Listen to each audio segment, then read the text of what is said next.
Thank you for the opportunity to speak at the CARE 2022 conference. This forum, jointly offered with Climate Action's Climate Week, is doing important work in bringing researchers like myself, practitioners, and policymakers together to challenge our fundamental notions about responsible investing and accountability toward a sustainable world. Thank you, Peter Easton, especially for honoring me with this invitation, and congratulations to you and the whole CARE team for this important work, and of course for your launch of the new journal, Accountability in a Sustainable World Quarterly. I'm really energized by the theme this year because it focuses our collective attention on what I regard as the mission-critical role of financial markets, their institutions, in helping to address the challenges of public and private sector funding of investments towards mitigation and adaptation related to climate change. So in this session, what I'd like to do is share a story about how I came to be involved in advancing climate finance research and now in my climate policy advocacy. I think of it as a positive story about the building of what I enjoy calling the first body of knowledge, boldly, the first body of knowledge on climate finance, when I was the executive editor of a top peer-reviewed scholarly journal, the Review of Financial Studies.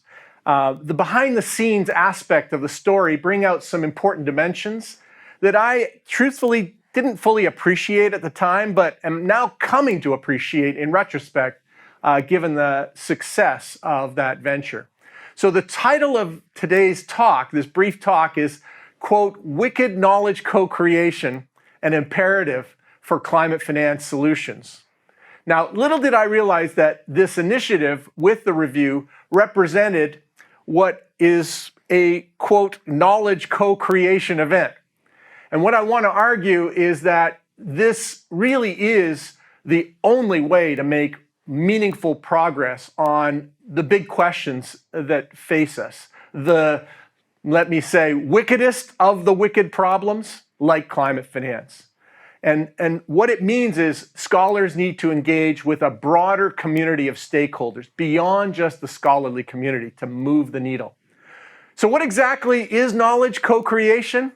Well, it turns out there is a formal definition by Herman Pilath in a 2020 article that calls co-creation itself a, quote, creative human activity embedded and influenced by evolutionary processes in many dimensions across varying scales over different time dimensions. Now, this is a bit too abstract sounding for my taste, partly because it comes from its origins in ecological economics and this subdiscipline called social learning. And by the way, that subdiscipline traces back to the seminal work of Professor Lynn Ostrom in the 1990s, for which she ultimately won a Nobel Prize in 2009. Now, I myself prefer the definition offered in a more recent 2015 policy analysis study by Vorberg et al., which talks about, quote, the creation of long-lasting outcomes that aim to address societal needs by fundamentally changing relationships, positions, and rules between involved stakeholders, underline, through an open process of participation, exchange, and collaborations with the relevant stakeholders, underline.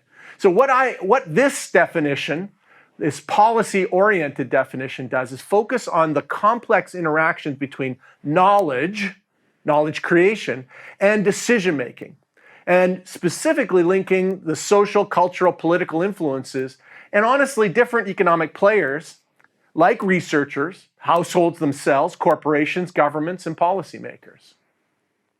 So, how did what we started 7 years back at the review, when I was the executive editor, become a worthy knowledge co-creation initiative? Well, it started with an unexpected email to me as the editor to join a meeting in London with other editors of top journals in accounting and finance. And we were going to be hosted by two groups, the leaders of two of His Royal Highness the Prince of Wales sponsored charities. One, Accounting for Sustainability, short form A4S, and the other, the Cambridge Institute for Sustainability Leadership.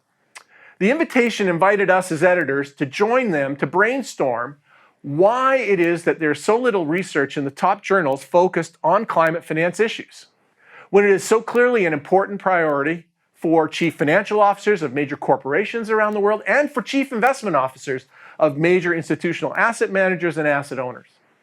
And indeed, they were right. There was a massive void in our literature, and it needed to be addressed. Now, A4S and the Cambridge Institute for Sustainability Leadership, their leaders, along with His Royal Highness himself, I should add, challenged us as, quote, gatekeepers of knowledge, their words, to do something about that void. My fellow editors and the leaders of the Society for Financial Studies, the oversight body for the review, answered the call. Now, we knew several steps needed to be taken.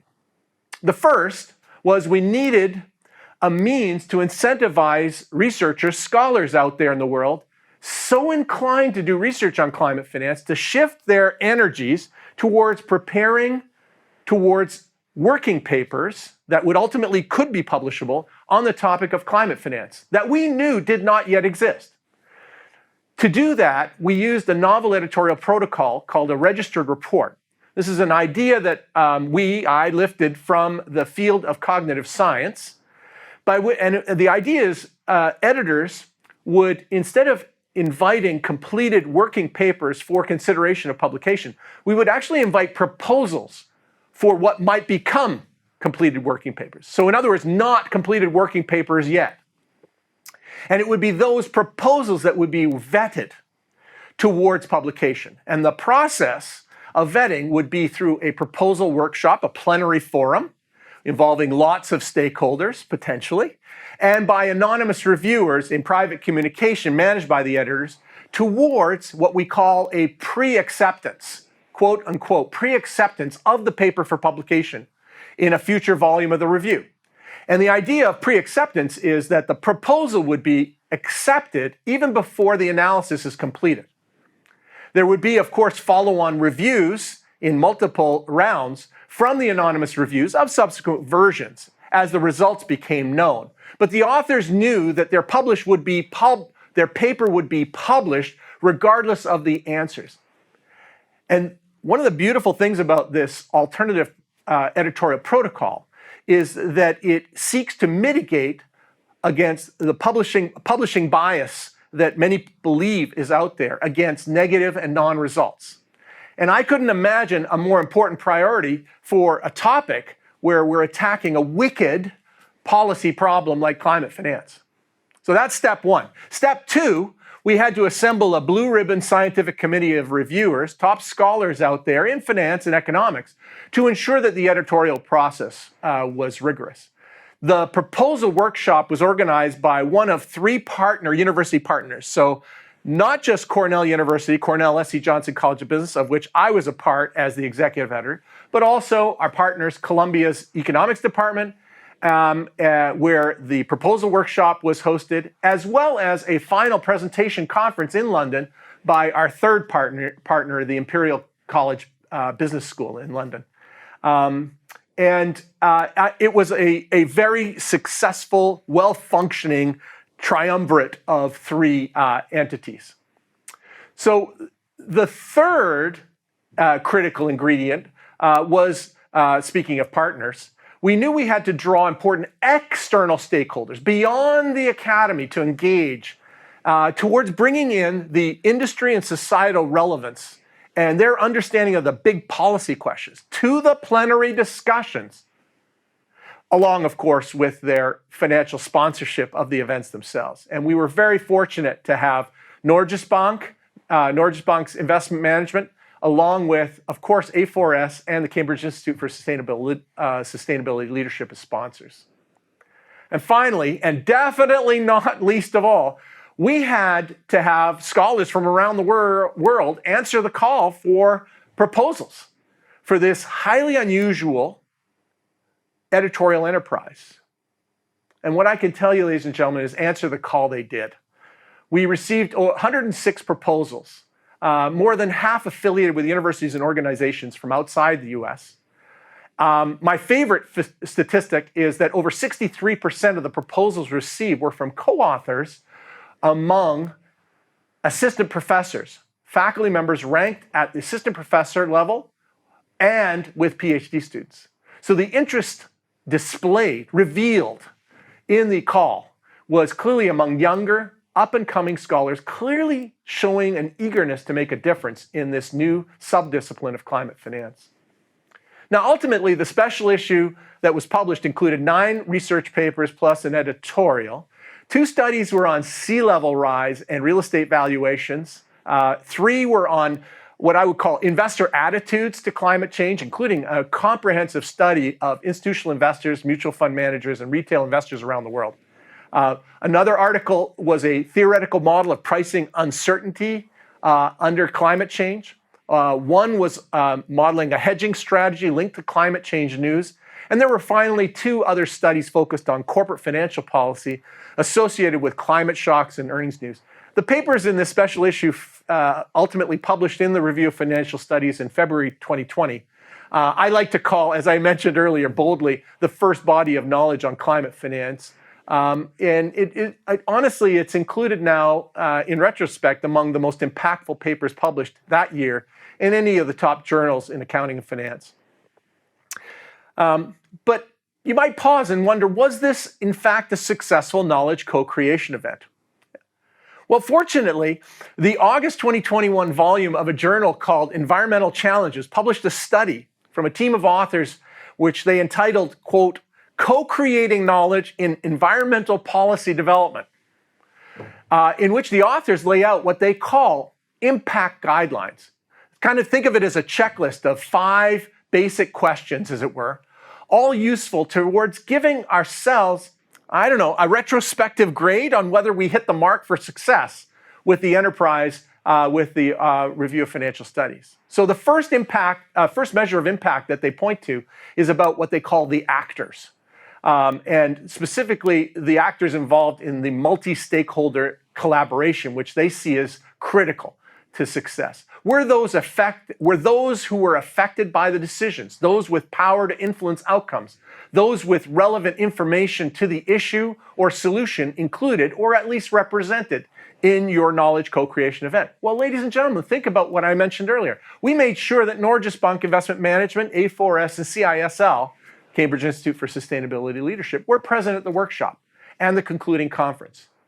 Now, to be fair, they were only partially involved in the design of the call for proposals. We involved them, but we wanted to make sure that the priority of the academic enterprise was preserved.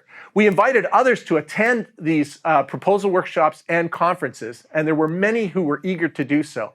But, truthfully, others could have been involved. So I would grade on this first dimension our effort quite well on this front. The second dimension they call is process.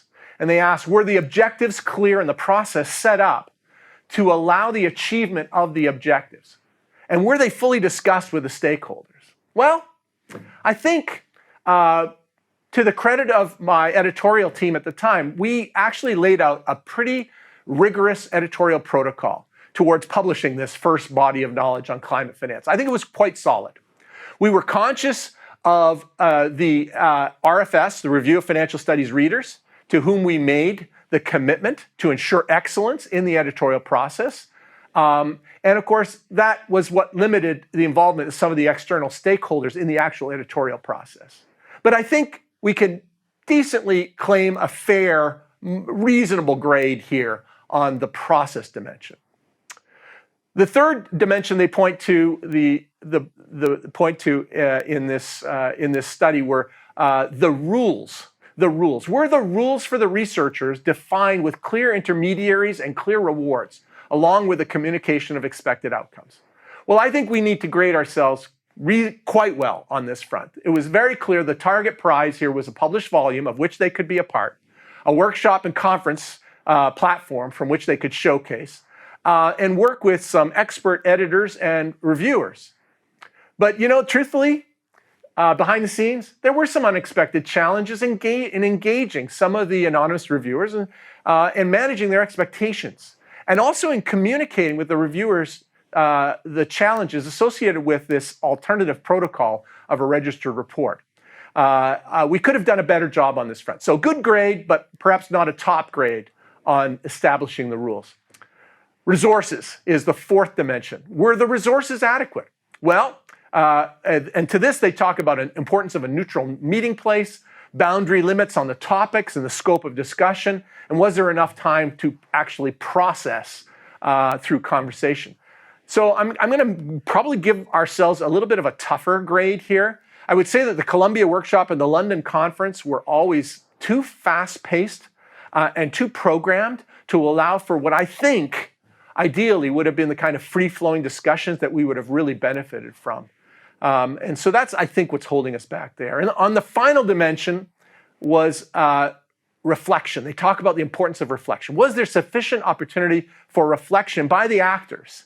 And honestly, I cannot say that the authors and discussants were given enough of a chance to reflect on the conversation for some of the reasons mentioned above, nor honestly among the group that were assembled as plenary in each of the proposal workshop or conference. Now they did, the authors, get a chance to incorporate comments from the plenary discussions and workshops and conference, something that we as editors actively recorded and took seriously in the review process. So in retrospect, I think we were able to pull off a solid knowledge co-creation event in a way that we did without even realizing what we were doing in terms of the definition of such thing.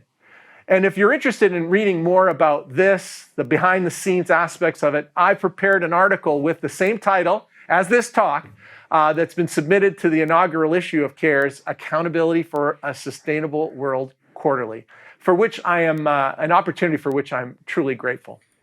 Andrew, given the rubric you have set out for a successful policy-oriented knowledge co-creation event, how would you score your efforts to launch and execute the Climate Finance Proposal Workshop, the conference, and the special volume of the Review of Financial Studies? That's a great question, Peter. Well, first of all, I think all scholars in business and management can play a role in fostering quote unquote wicked knowledge co-creation. We can all see the benefits of academic and societal stakeholder collaboration in generating useful knowledge for the betterment of businesses, multilateral organizations, and policymakers. I think deans, associate deans, department chairs, center and institute directors, I think they all have to see a role for themselves in fostering such types of events. Second thought, we have to acknowledge that honestly, senior tenured scholars, they've earned the right to pursue their own research goals and objectives. But one burden of responsibility of the tenure in our university system is to take on the bigger risks in research. And I think, if I may, society is calling on them to do just this at this moment in time for the topic of climate finance. Third thought, I see how more junior scholars face a truer test here of their research risk tolerance. That's what I like to call it. Those who might have a higher tolerance for risk may actually take on research and management that addresses a wicked question of like poverty and inequality, the future of work, business sustainability, climate finance. No one would criticize them, however, for taking on a safer choice. And these are calculable gambles in the actual research strategy that any individual would take on. Finally, a fourth thought, perhaps for our generous funding sponsors. And you heard that was an important part of the story above. Corporates, non-for-profit endowments, agencies, there has to be an understanding that they are better off by collaborating with us in the academy on these big problems. They need to keep in mind the constraints, though, of the academy, the unique challenges we face of advancing peer-reviewed journal publications, the time lags that are embedded in there, the rigor and intensity of the peer review process. They need to understand the importance of why that is so for them and their needs. Now, sponsors might ideally seek out the junior faculty members for project collaborations because they show themselves to be more eager, more risk-taking, but the more senior faculty and deans want to be protective of them. That's another realization they need to acknowledge. There may also be a great benefit for a sponsor to push for its funding efforts to places where there's a natural opening to help get these research projects off the ground. Centers and institutes at different universities are a logical first stop shopping place. These types of engagements can be among the most valuable forcing functions for what I think are wicked knowledge co-creation events. Oh, and one more parting message for younger scholars. My sense is that younger scholars in accounting and finance are always looking for the hottest, newest, and most important things and what's relevant for society. I think about this research report, talk about knowledge co-creation, that was published about a year and a half ago between the Paulson Institute, the Nature Conservancy, and Cornell's Atkinson Center for Sustainability. They organized their own version of a co-creation event and wrote a giant report on what they called the Global Biodiversity Financing Gap. This is a report where they estimated that there's a shortfall, something on the order of $600 to $800 billion each year over the next decade, that we would need to sustainably manage our biosphere, biodiversity, to mitigate against biodiversity loss, maintaining the integrity of the Earth's ecosystem compared to what is currently being invested to do so. Now, that's a massive amount of capital that needs to be mobilized if their estimates are true. And this, I should mention, goes well beyond issues of investment for mitigation and adaptation for climate change. Now, unfortunately, if you did a survey today of the top journals in accounting and finance, you'd find almost certainly zero right now on the topic of financing related to the biosphere and loss to biodiversity on our planet. I cannot tell you how important this issue is to so many, not just companies that are trying to be attuned to the natural environment, more so than ever before, but definitely to society at large. I think of it as a compelling moral imperative for us to be addressing this issue at this moment in time. If I were a young scholar today and I wanted to take on a risk on a new topic that I think could be really transformational and one for which there will need to be answers in due course, I would choose biodiversity finance.